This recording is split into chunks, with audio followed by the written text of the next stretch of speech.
Good morning, Facebook family. We are Centers for Spiritual Living, Greater Boston, and we are coming to you today live from beautiful Cambridge, Massachusetts on 50 Dudley Street.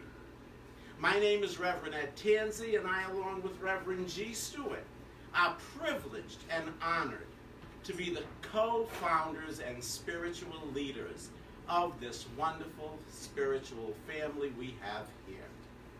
And at this center, we learn and we practice the science of mind philosophy. And that is the study of life and the nature of the laws of thought.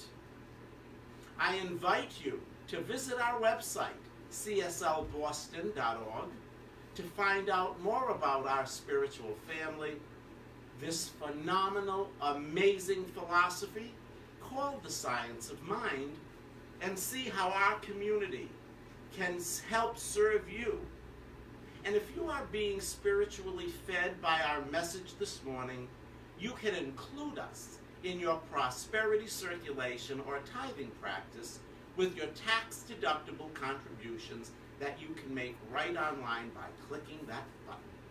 So thank you for being here this morning with us on Facebook. So the 2018 theme, Centers for Spiritual Living's theme, is 100 Years of Science of Mind. And November's theme is Freedom from Fear and Error Thinking. And the talk today, the topic of our talk today is the fruit of good and evil. The fruit of good and evil. So I'd like to begin my talk by beginning with good and evil. Now, I'm not looking at good and evil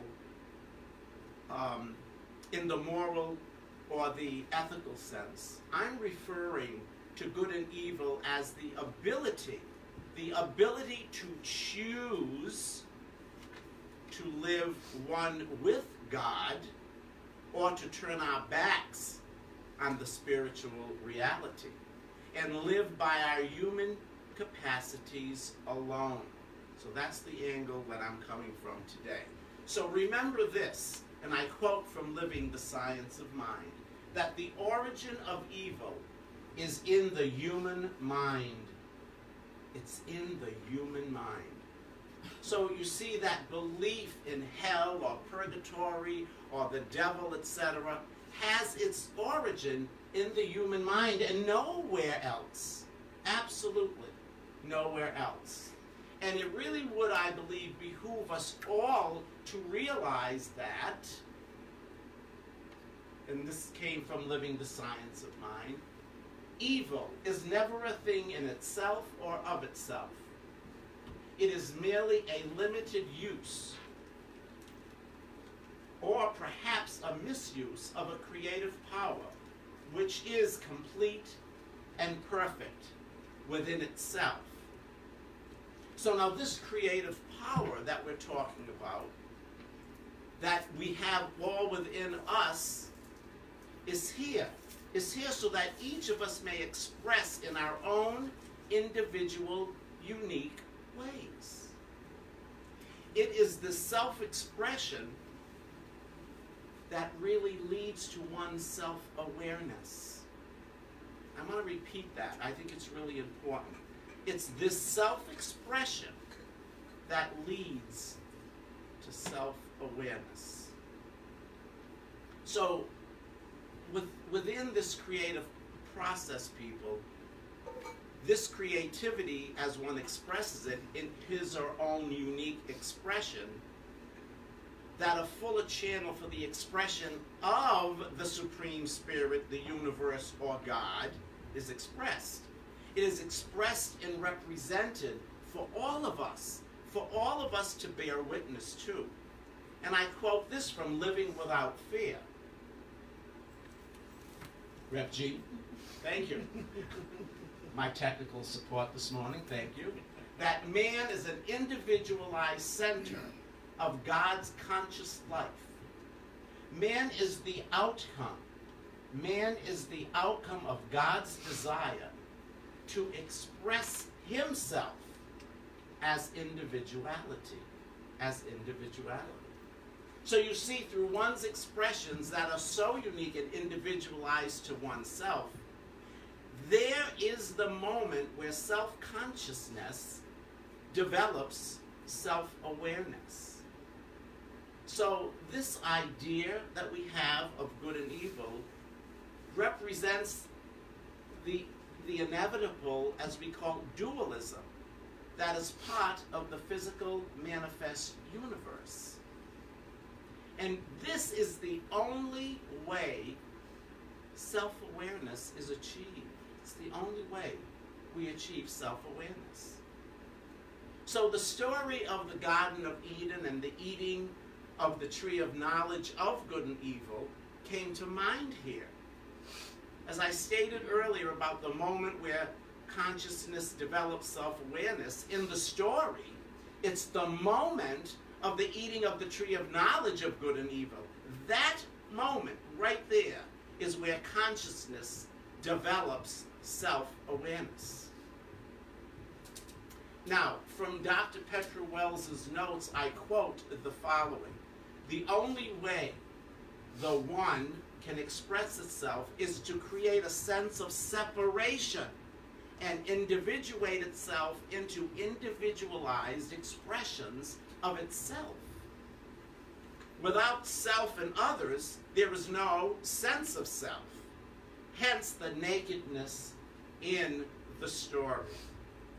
She further went on saying that this self-awareness is evident by the power to choose. You know, we can choose between two things, good and evil, God and not God, as I said, self and others. Now, have any of you heard of this, the fall from grace? Does that ring a bell? Well, you know, it really isn't a fall at all. The fall from grace is the result, it's the natural result of one's development of self-awareness. So our philosophy, the science of mind, teaches about our power to choose, doesn't it? Right? In many of the classes, the power to choose. This is the fundamental power that each and every one of us have. We co-create as we set the law into motion. And we do this in our ability, in our ability to choose. And it is this choosing that is what sets the law into motion. Would you agree? Would you agree on that? It's that choosing that sets the law into motion. So Dr. Ernest Holmes states the following: without this power to choose and things to choose between, we are automatons. I always say that wrong. I have a problem saying that word. Can someone say it for me? Automatons. I thought it didn't sound right, Barbara. For some reason, I always goof on that word. But anyway, the synonyms for this word, which I probably should have used one and I wouldn't have stumbled, would be like robots, androids, mechanisms, and machines. Okay? So, I'm going to paraphrase from basic ideas from Science of Mind. Okay? That there is an outstanding truth that with choice, with every privilege of choice, a corresponding responsibility is brought about. There is a responsibility. These choices or decisions, the right and the power you make that are your own, what we might call good or bad, puts us in a very, very vital position. And it does this because we now realize that we are no longer robots that are moved about by the fancy of some circumstance, solely guided by the instincts or the subject to someone else's superimposed will upon us. We, each and every one of us, we are free to choose. And we really have to remember that we are taking the consequences of our choices. Don't forget that. We are taking the consequences of our choices. So, as I look at Earth, our experience here, or some of us call it our Earth School, and the purpose of our Earth School is to educate the quality of our choices, the law of cause and effect. And we realize that every choice has a consequence. And it's through these consequences that we experience or we discover all that we learn that brings us what? More joy in life, more life itself, more wholeness, and what does not. And what does not. So it's important to realize that. That's what the School of Life of Earth teaches, I think, in my opinion. How are those things, how are those consequences that you are living with, how are they affecting your life? Are they positive or are they negative? So I saw this question in Living the Science of Mind. Why did God, who is all wise, all powerful, and all good, create a tree that could bear fruit of hate? And this is what was written. And I quote, "Man has self-choice or he would not be a person. And having choice implies there must be more than that one thing from which to choose. And the very freedom from which he is endowed makes it possible for him to use that freedom, at least temporarily, in a way that will restrict him. Otherwise, he would not be free. So therefore, man is given the right to choose, but the right to choose must come that liability as well as the reward of his choice." So, keeping that in mind, concerning this power to choose, one can see how we can use this power, or the reverse, abuse this power. And that's in the case, let's say, of the atomic bomb. Think about it. Atomic energy. Civilization can be destroyed by the use of the atom bomb. Yet, all the machinery in the world could be run by atomic energy. So, there's another slide review that should be present from Living the Science of Mind. The power that could be used so destructively could be converted into an instrument that would help to bring freedom to everyone on Earth. Everyone on Earth. So, humanity is finally discovering that the very power that can make one sick can heal one. The things that blind or imprison us can set us free. And our imagination, people, can destroy our peace, balance, and happiness, but rightly used, could create and does create experiences or situations that would create and enhance our peace, our balance, and our happiness. And I invite you to be conscious that when we are making these choices, because of the freedom that we were given, it really behooves us to realize and keep in mind what the consequences would be, not only for ourselves, but for all of humanity. And and I quote this from Freedom and Stress, from Freedom from Stress, that when God produced an instrument, man, through which God could consciously act, this advent of choice and will enabled man to accomplish that which nature had not done specifically. Our power, our energy, our imagination is God individualized in us, in each and every one of us. And I'm going to end my part of this morning's talk with something that I mentioned earlier that I feel is so very important. And it was that quote from Living the Science of Mind, that this problem of evil, is solved only in such a degree as we realize that evil is never, ever a thing of itself or of itself. It's not a thing of itself or in itself. It is merely a limited use or perhaps misuse of the creative power, which is complete, which is perfect within itself. Namaste.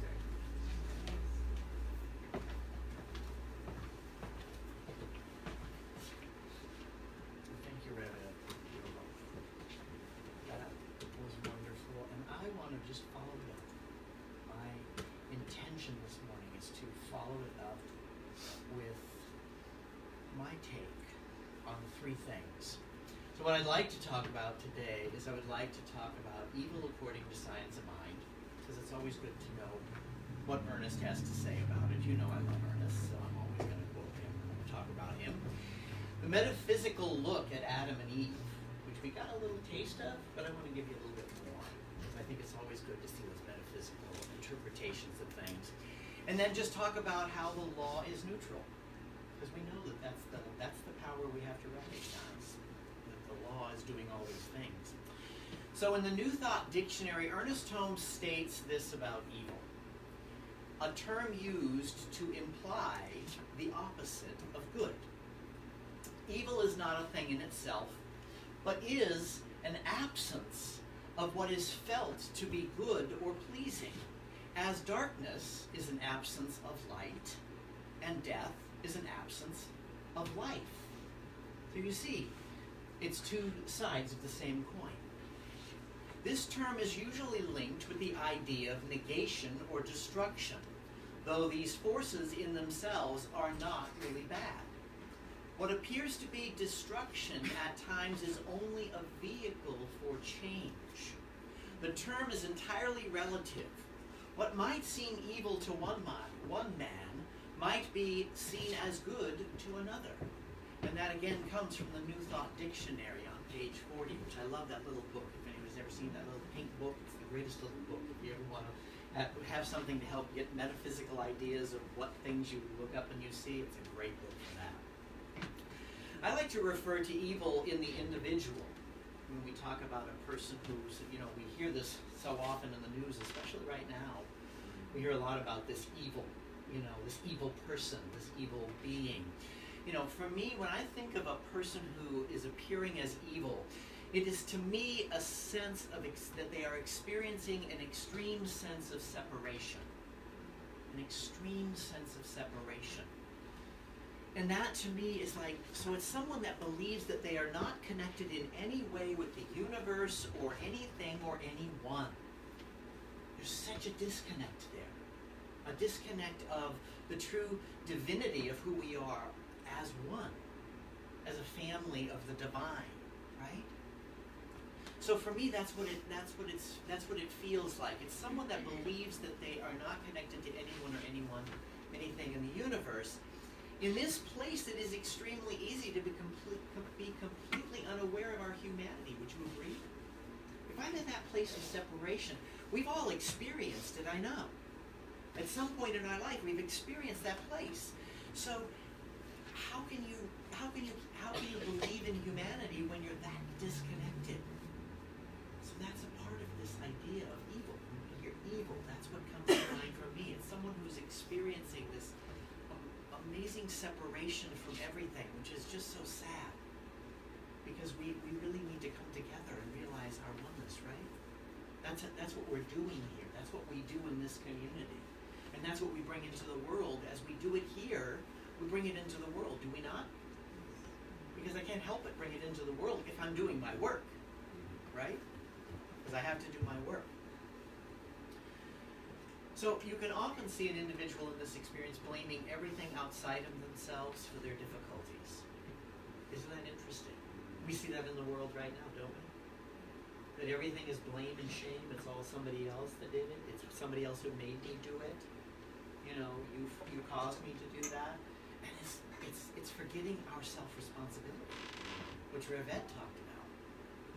So So that's always a good thing to realize. Now, another take on evil comes from 365 Days of Richer Living. This lovely little book that was written by both Dr. Ernest Holmes and Raymond Charles Barker. And this comes from actually October 31st, which I just found to be so powerful. Because it's just so powerful, it speaks to this. I am not fooled by evil. I recognize it only to destroy it. So that's the title of the October 31st. So they talk about that the sole value of evil is that it shows us the point of attack. Evil shows us the sole point of attack. The metaphysician attacks evil at its point of origin, which is the consciousness of the one experiencing it. So that's our point of attack. So when I see someone who's experiencing extreme separation, that's my point of attack. That's where I'm going to go. But I'm going to go in consciousness. How? How am I going to go in consciousness? The opposite. Love. Would you not say love? Love is the power that transforms and transmutes. So then he goes on to say that we do not avoid it. We accept its evidence. Right?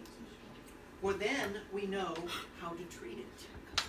So that's powerful when you realize that. Right. We don't deny that this experience is going on in the world, do we? We accept its evidence, and then we know where our treatment work is, right? Where we're going to do our spiritual practices, our spiritual things that we need to do. All right? So he goes on to say that if we are unaware of it, then we cannot erase it, right? If we don't realize it's there, if we don't acknowledge that it appears, then we can't erase it. We can't change it. We can't shift it. It's just so powerful. I just love what he says here. So we know that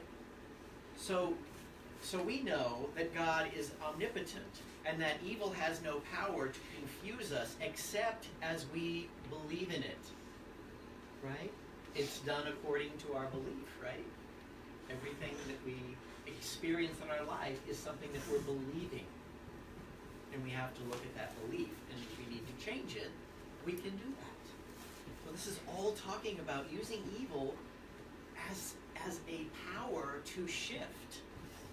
So it's talking about shifting that consciousness of evil to the opposite. Using that as our tool. It's just so awesome how the two of them, I don't know if they did this together or what, but the two of them just come across with so many things in this book. I love it. So, it can be destroyed through scientific prayer, right? We can destroy evil through scientific prayer. And are we really destroying it, or are we just taking away its power? Taking away its power and transforming it. Exactly. Chemically, Yeah, consciously. Doing it in our consciousness, absolutely. Which is causing a chemical change, right? Because we know that everything's going on in like a chemical, we're like a giant petri dish, I think, sometimes. It's like, what are we putting in next? So it goes on to say that each attempt of error to manifest is a call to prayer. Isn't that great? So each attempt for this thing that we call evil to manifest is just a call for us to pray. And I've been doing a lot of praying this week. I'm doing a lot of praying this week. And it's not just in that, but it's in other things that I shared, in the previous weeks, because the gentleman that we did the wedding for, that we spoke about, I think it was 2 weeks ago, that we did the wedding for in our yard, which caused all of the community to go crazy because of who he is, was just rearrested. And it was so clearly a setup to get him off the streets for a political reason. So so I've had to do a lot of prayer to love those people who appear to be evil, right? The police who appear to be evil and who have set something up which is clearly not what they claim it is, which is scary. But you have to realize that that is what it's there for. It's for me to wake up and do my work. And so I get to show up with this individual at court on Monday, and I'm looking forward to doing that. I'm looking forward to being that light in the world, you know, and support his new wife as she walks into the court. So we will walk in together into the court so that I can be that light. And the only reason Rev Ed won't be joining me in that is because he doesn't want to lose his prison ministry. And he cannot have connections with anyone from the prison for that. So I will be standing in the light. Conflict of interest? It's just a rule that they have. Yeah, it's a rule that they have, which doesn't make a lot of sense. So I just wanted to share that because I thought that that was really, really powerful. I mean, the whole reading is amazing, and it also gives you an affirmation, and I love how this whole book is like just full of that. It gives you the information, and then it gives you the affirmation, and it's such a powerful book. And so that's what I wanted to share with you on that. And that's about all I'd like to say about evil, except for one minor thing, and that is that my last word on evil is actually coming from Jesus. And this is in Matthew 9, verse 29. Let it be to you according to your faith. Now, how do we say that here? It's done according to your thinking. Yeah, done according to your belief or your thinking, right? Either of those, exactly. So it's done according to us as our belief. So now let us look at this Adam and Eve from a metaphysical terminology or an idea. So the story of Adam and Eve, according to Ernest Holmes in The Science of Mind, Living the Science of Mind, the story of Adam and Eve is the story of humanity and our relationship to life. Think about it for just a moment. So the symbol of Adam and Eve is a great psychological truth common to us all. Adam and Eve aren't really man and woman. Okay? So this is where we start to get into the metaphysics of it. They're not really man and woman. Okay? They represent the two sides of our human nature. Adam is like the intellect or the conscious self-choice. Okay? Eve is our subconscious reaction or a blind response from things buried in our psyche. Things we don't realize are there, but cause us to react, do they not? We realize sometimes when we're reacting, what is it coming from? Probably something that's buried that we don't realize is there. And that's where our work takes place. So what happens is Eve, or our subconscious, keeps offering our Adam, or our intellect, the apple, or those buried beliefs, until ultimately our intellect accepts it as truth. So what happens is our intellect, after all of this thing that's coming up from those buried ideas, or that subconscious energy that we don't realize is there, is eventually causing our intellect to just buy it as truth, to accept that as the reality. We watch enough news, we can accept that as reality, right? But if we don't do our work, and we don't get centered, then the news can take us off on a whole tangent, and I get caught up in that all the time, so don't feel like it's a bad thing if you get caught up in it as well. I just know that that's time for me to do my work. That's when I need to do my affirmations and my spiritual practices. So, and we all can see what happens when we get caught up in those stories, and those beliefs, and those hidden beliefs. We see it in our lives, right? It shows up as manifestations that we go, I don't think that's what I was looking for. Anybody ever done that? I've been praying about this, and then it shows up kind of half-baked. Anybody get a half-baked manifestation, right? Okay, so then what does that mean? It means that I have a little bit more work to do to clear out the limitation, right? I need to get that Eve stuff cleared up, right, in my consciousness. In a way, I have to kind of like tell Eve to take a hike. You know, it's like add enough you in there, okay? So we're gonna let Adam run the show a little bit here. So the Adam part of us, you know, because we are both masculine and feminine. Would you agree? We are all masculine and feminine. We all have those qualities. That's the amazing thing about it. You know, yes, we may have a certain gender, but that gender is not necessarily what's running us at that moment. Would you agree? Because we're always in that place. So does this mean that we are hopelessly victims of Eve or our subconscious? Not at all. Not at all.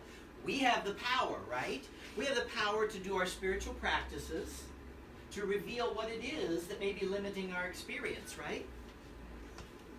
And then once we realize it, we can then use that as in our denials, right?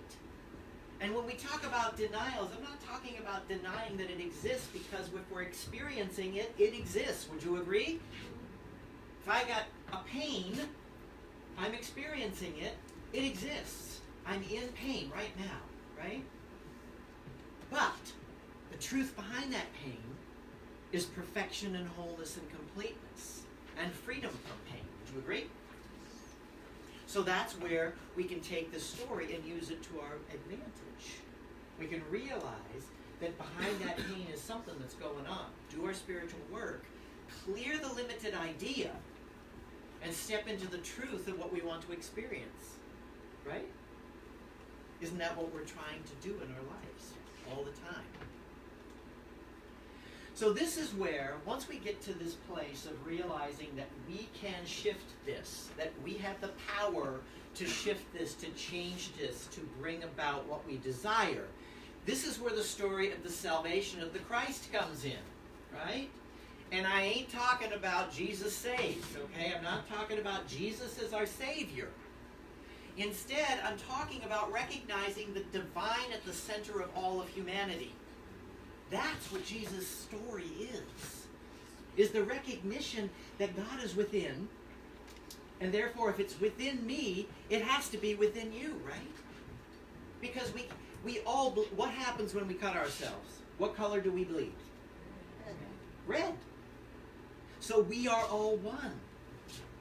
There is no exception to that. We are one. With some of the people we're not too crazy, we're one with. Would you agree? And so when you're not too crazy about those people you're one with, then it's like work that you need to do on yourself. Would you agree? It's time to step up. It's time to say, hey, you know what? I don't need to live this way anymore. I don't need to experience this limitation. I can free myself from that. And I'm not crazy about the word evil. It's never been my favorite word. I prefer error or error thinking. And that was part of the reading this morning, was the error thinking. You know, about error thinking. I think I put something on Facebook, and I think you, Nancy, asked, you know, what do you mean by error thinking? And so I answered it for you, but it was wonderful. But it's like, it's our thinking, it's our stinking thinking. Right? It's our stinking thinking. It's the thinking that doesn't empower us, that takes away our power. So it's really important to realize that we have the power and the destiny to take on our life and make it beautiful. And how do we do that? Lastly, I want to say that the way we do that is we use the neutral law. The law is neutral. You know, and it was Troward who inspired Holmes to realize that that was the one piece he needed to complete the science of mind. Troward said the neutrality of the law, and that's what Ernest needed to hear, because he knew that, but he needed that affirmation that that was it. So the neutrality of the law gave him the power to finish the science of mind text, because that was the piece that was missing. Because people were always saying, you know, oh, how can God do all these bad things? Well, God isn't doing anything bad. It doesn't know the difference. It is neutral. It is just simply responding to what we are pressing upon the law. So we have to realize that, and that we are in charge of how we use the law. Would you agree? You know, and when we are stuck in the subconscious, or if the subconscious energy comes forward, what do? We clean it up, we change the belief, we empower ourselves, and we put that into the law. Agree? Because where do we want to be? Do we want to be in a beautiful, wonderful life? Of course. Of course. We've done enough of the other stuff, right? I don't know about you, but I know I have. I've had enough of that doo-doo in my life, and I don't need it anymore. It's not important to me. I don't want it as part of my life. So, I just want to say this, that I think it's really time for us to say goodbye to our subconscious beliefs. Would you agree? And that's what I want to do. I want to step into a new power. I want to step into a deeper place. So, in doing this, what we are doing is we are denying the power of evil and affirming what we want on the other side. Right? Like when we do spiritual mind treatment and we do argumentative prayer, where we're going from the negative that we want to get rid of to the positive that we want to experience, you always deny and dissolve the limited idea and then replace it with what you want, so that you are filling that space with what you desire to experience in your life. That's where the power lies. That's where your power is. So it's important to realize that. So we're going to let our Adam do the deeper work. We're going to allow ourselves to do the deeper work in our intellect so that we can free ourselves from the limited ideas of the Eve. Because the Eve doesn't serve us. The Eve serves an old belief that no longer needs to be there. Okay? Are we good with that? Yes. Are we ready to do that? Yes. Do you want to join me on that journey? Yes. All right. Then let's make it so. All right? And let's affirm that by saying, and so it is. Namaste. Namaste.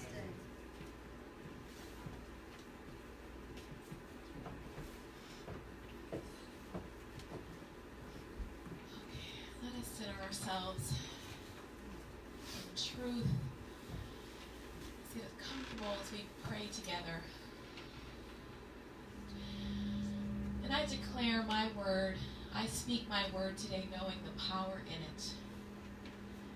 That my word is powerful and creative. That each one here fully embrace, realize, recognize, and embody the truth of their being, their divine perfection, their oneness with God, their goodness with God, as God is good and God is all there is. And I know this presence, this divine energy, this creative truth back of all things is God,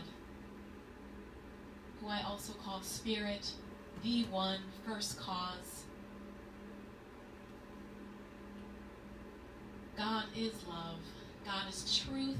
God is real. God is good. God is light. God is the life in each one in this room, in the here and now, in the seen and unseen. It is God that has created all things in goodness, in grace. And God is purposeful. God is perfect. God is predictable in love and truth and light. In God's opulent, vital, abundant essence. It is God that backed the creative energy, the architect of all things, to fully express more of itself. This goodness, this wholeness, this perfection is the true nature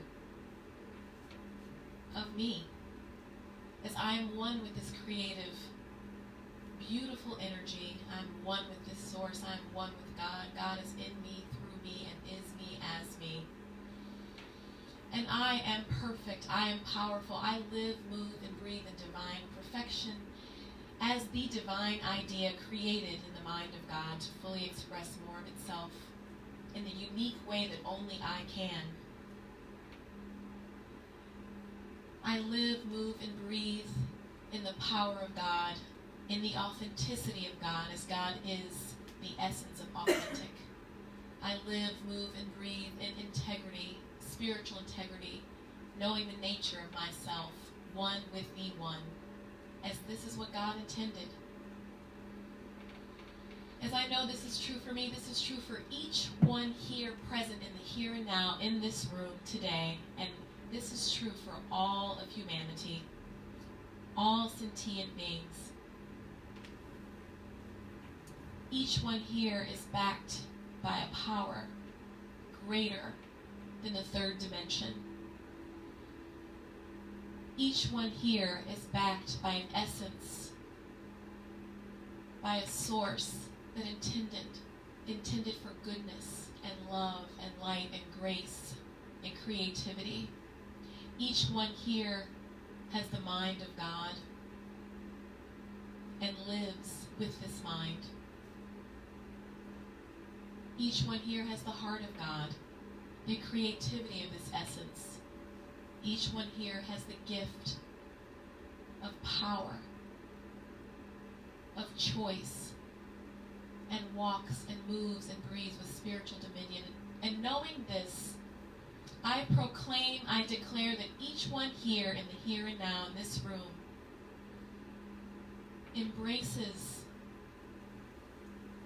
the power of choice to choose and know that their essence is backed by a creative energy that is only good, that is only truth, that is only light and love, that the journey of life is to manifest truth and clarity of your spirit, a spirit that has the power to choose goodness. I declare that each one in this room chooses to see the God in all things. That each one here chooses to see the nature of God in this thing called life. That each one here in this room chooses in their power of love and grace and beauty, chooses to know, to trust life. That each one walks with integrity and an authentic spirit to listen deeply to the God within, that voice that guides and knows with conviction and faith.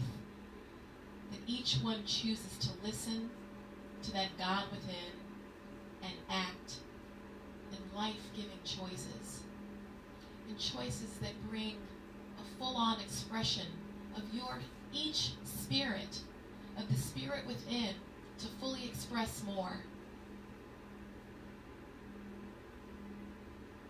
And I'm grateful for knowing the divinity,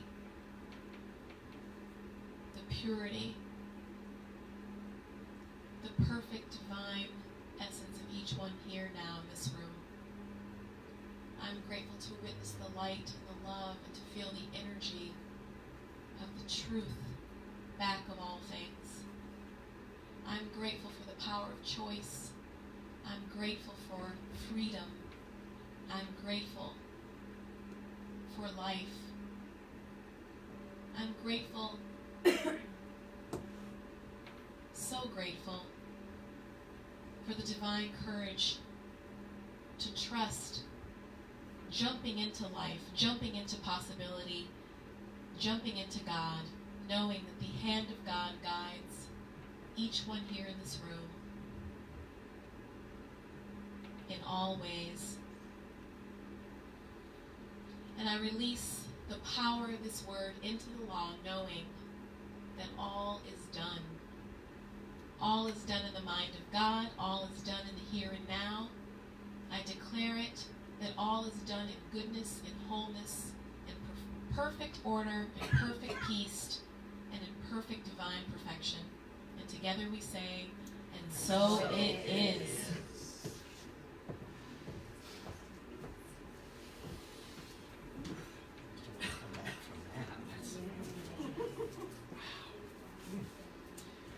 So would we like to join together in our affirmation?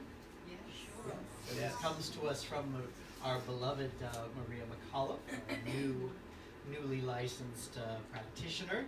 So let's read this together. I am lifted to freedom to express my divine nature, and I deny evil for good.